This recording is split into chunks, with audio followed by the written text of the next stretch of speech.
যারা হত্যাকাণ্ডের শিকার হয়েছে তাদের পরিবারের জন্য জীবন জীবিকা নির্বাহের ক্ষেত্রে যে সহযোগিতা দরকার তা আমি করব। আমার ভাই মরার বয়সী হয় নাই, আমার ভাই কৃষক মারার পারমিশন দিল। মারামারি দেখবো আমার ভালো লাগবে? আমি কি অমানুষ তো না? গুলি খাইছে একটা। যারা মৃত্যুবরণ করেছে তাদের আত্মার মাগফিরাত কামনা করছি। কোটা আন্দোলনে নিহত হয়েছে কয়েকজন, এবার এদেরকে নিয়ে আমাদের প্রধানমন্ত্রী কথা বলেন। তাদের পরিবারের পাশে দাঁড়াবেন প্রধানমন্ত্রী এবং তাদের পরিবারের সম্পূর্ণ দায়িত্ব নেবেন। তাদের পরিবারের পাশে আরো দাঁড়াবে আমাদের দেশের বড় বড় কন্টেন্ট ক্রিয়েটর যেমন তাহিদ আফ্রিদি, তাশরিফ খান আর বিকে লিটন তো তাদের ফ্যামিলির পাশে অলরেডি গিয়ে দাঁড়িয়েছে। সে কিন্তু নগদ 50,000 টাকা নিয়েছে। এবং অন্যদিকে কিন্তু আমাদের বর্তমান প্রধানমন্ত্রী একটা বক্তব্য দেন এই কোটা আন্দোলনকে নিয়ে এবং এই কোটা আন্দোলনের নেক্সট আপডেট গুলা কি এবং সর্বশেষ খবর কি। তাই দর্শক এই সম্পূর্ণ বক্তব্যটি দেখবেন। এরপরে কিন্তু ভাইরাল এমপি ব্যারিস্টার সুমন অনেক কথা বলে, সেই বক্তব্যটাও দেখাবো। মানে কোটা আন্দোলনের শিক্ষার্থীদের পাশে সে দাঁড়াবে কিনা এইটাও আপনাদেরকে দেখাবো। এই যে দেখেন এক এক করে কিন্তু কতগুলি মূল্যবান জীবন ঝরে গেল। আপনজন হারাবার বেদনা যে কত কষ্টে তা আমার থেকে আর কে বেশি জানে। যারা মৃত্যুবরণ করেছে তাদের আত্মার মাগফিরাত কামনা করছি। পরিবারের সদস্যদের প্রতি গভীর সমবেদনা জানাচ্ছি। আমি প্রতিটি হত্যাকাণ্ডের নিন্দা জানাই। যে সকল ঘটনা ঘটেছে তা কখনোই কাম্য ছিল না। যত্নার চেষ্টা করছেন এবং এটা জানেন আপনি সরকার থেকে এই অ্যাটর্নি জেনারেলের মাধ্যমে কিন্তু ওই অ্যাপিলেট ডিভিশনে নিয়ে আসা হয়েছে। আমি সাথে কথা বলছিলাম ভাই, ব্যবস্থা করা হবে। যারা হত্যাকাণ্ডের শিকার হয়েছে তাদের পরিবারের জন্য জীবন জীবিকা নির্বাহের ক্ষেত্রে যে সহযোগিতা দরকার তা আমি করব। এই যে আপনারা তো প্রধানমন্ত্রীর বক্তব্যগুলো দেখছেন এবং আমাদের ভাইরা যেভাবে নিহত হয়েছে কোটা আন্দোলন করতে গিয়ে সেই ভিডিওগুলোও কিন্তু আপনাদেরকে স্পষ্ট দেখাবো। মানে 4-5টা প্রাণ কিন্তু অজরে চলে গিয়েছে। সেই ভিডিওগুলো দেখলে আপনারা অবাক হবেন। তাই ধৈর্য সহকারে সম্পূর্ণ ভিডিও দেখবেন এবং মতামত কিন্তু ভিডিও শেষে করবেন আপনার। এই যে দেখতে থাকেন।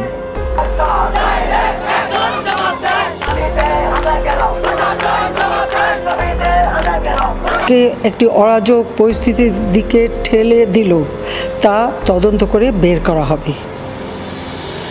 আমি আন্দোলনরত কোমলমতি ছাত্রছাত্রীদের নিরাপত্তা নিয়ে অত্যন্ত উদ্বিগ্ন।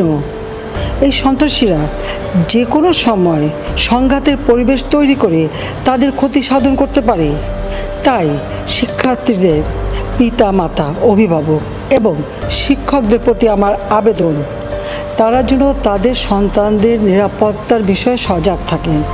একই সাথে সকল শিক্ষা প্রতিষ্ঠানের ছাত্রছাত্রীদের নিরাপত্তার বিষয়টি বিশেষভাবে নজর রাখেন। সরকার হাইকোর্টের রায়ের বিরুদ্ধে সর্বোচ্চ আদালতে আপিল করেছে। আপিল আদালতের শুনানির দিন ধার্য করা হয়েছে। আদালত শিক্ষার্থীদের কোনো বক্তব্য থাকলে প্রতিহত করেন, তাহলে যদি দেখা যায় যে এই আন্দোলনের বাইরে থেকে কেউ এসে সরকারের ক্ষতি করতে চায়, রাষ্ট্রের ক্ষতি করতে চায়, তাদেরকে আপনারা প্রশাসনের কাছে হস্তান্তর করবেন। নিজেরা আইন তুলে নিবেন না। আমি আপনাদের এই বড় ভাই হিসেবে বলতেছি। আর যারা আন্দোলন করতেছেন তাদেরকেও আপনাদেরই বড় ভাই আমি বলতেছি যে আপনারা আদালতের দিকে একটু দেখেন। 1 মাস পরে যদি আপনাদের মনে হয় যে না এটা যৌক্তিক সমাধান হয় নাই, তাহলে আপনারা আবার আন্দোলন করতে পারেন। কিন্তু অযথা মুখোমুখি হয়ে আপনাদের পুরা ভবিষ্যৎটা সামনে, আমি চাই না আপনাদের ভবিষ্যৎ নষ্ট হোক এবং এই রাষ্ট্রে বা দেশে একটা বিশৃঙ্খলা পরিস্থিতি তৈরি হোক। আমরা কি রাজাকার সবাই? আমরা কেউ রাজাকার না। কেন আমাদের রাজাকার বলতে? আমি আমার বাম পাশ, শরীরের বাম পাশ পুরো অবশ হয়ে আছে, নাড়াচাড়া বলতে পারতেছি না।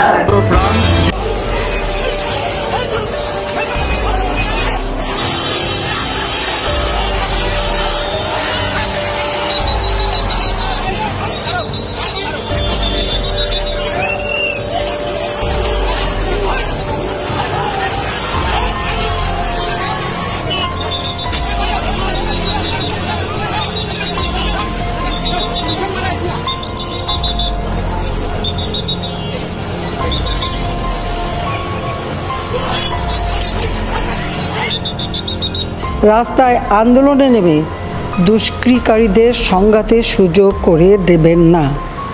সর্বোচ্চ আদালতের গুলি খাইছে একটা।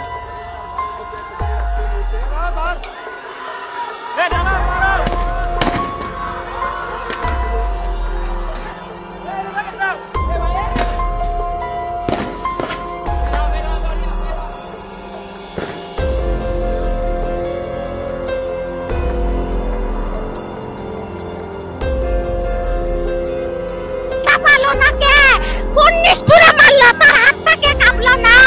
আমার ভাইয়ের বিচার জানি হয় মৃত্যু।